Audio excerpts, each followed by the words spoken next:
இன்றைக்கான டிப்ஸ் என்னென்னு பார்த்தீங்கன்னா, மொபைல் ஃபோனில் சார்ஜ் ஆக மாட்டேங்குது, ஸ்லோவாக சார்ஜ் ஆகுது. அதே மாதிரி யூஎஸ்பி கனெக்ட் ஆக மாட்டேங்குது, யூஎஸ்பியை கனெக்ட் பண்ணோம்னா நாட் ரெகனைஸ்ட் வருது. இந்த மாதிரி எரர்லாம் வரப்போ நீங்கள் கஸ்டமர்கிட்ட ஃபோன் வாங்குறீங்கன்ற பட்சத்தில் மொபைல் ஃபோனை பிரித்து பார்க்காமயே இந்த கனெக்டரை கனெக்ட் பண்ணிவிட்டு எந்த கனெக்ஷன் நமக்கு வருது, எந்த கனெக்ஷன் நமக்கு வரல, ஓப்பன் ஆகிருக்குன்னு செக் பண்ணுற மாதிரி டூல் வந்துருக்கு. அதை பற்றி தான் பார்க்க போகிறோம். வாங்க அது எப்படி செக் பண்ணுறதுன்னு சொல்லித்தரேன். இது வந்து மாடல் பார்த்தீங்கன்னா டைப் சி டைப்பு. இந்த டைப் சியில் கனெக்ட் பண்ணிவிட்டு மல்டிமீட்டரில் டயோட் வேல்யூ செக் பண்ணுறதுக்கு உங்களுக்கு தெரியும். ரெட் ப்ராப் வந்து பார்த்தீங்கன்னா கிரவுண்ட்லேயும், பிளாக் கலர் ப்ராப் வந்து எதாவது செக் பண்ண போகிறோமோ அதிலையும் வச்சோம்னா டயோட் வேல்யூ ஒன்று காமிக்கும். ஓகே, இது கரெக்டாக இருக்குது. VCC, CCD, data positive, data minus. Okay, அதே மாதிரி அந்த சைடு 2 சைடு இருக்குது, அந்த 2 சைடுக்குமே இந்த பார்த்துக்கலாம். சிசிபி,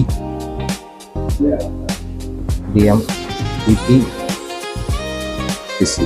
ஓகே, இந்த ஃபோன் பார்த்தீங்கன்னா சார்ஜ் ஏரியாவில் ரிசீவ் ஆகிருக்கு. இதை நான் செக் பண்ணுறேன் அப்படின்னு சொல்கிறேன். VCC B side okay, data minus okay, data positive okay. CC பார்த்தீங்கன்னா ஷார்ட் சர்க்யூட்டில் இருக்குது, கிரவுண்டோட டேரெக்டாக கனெக்ஷனில் இருக்குது. இது இந்த மாதிரி நம்ம பிரிக்காமே வந்து செக் பண்ணிக்கலாம். நம்ம ஆக்சுவலாக பிரிச்சுட்டு இந்த மொபைலை எப்பயுமே செக் பண்ணோம்னா அதை பிரிச்சுட்டு நம்ம வந்து ஜிஆர் எங்கே செக் பண்ணுவோம் பார்த்தீங்கன்னா இந்த கனெக்டரோட இந்த சைடில் செக் பண்ணுவோம். அப்போ இதுக்கு பதிலாக நம்ம பிரித்து செக் பண்ணுறதுக்கு பதிலாக நம்ம ஓப்பனே பண்ணாமல் இந்த மாதிரி செக் பண்ணிக்கலாம்.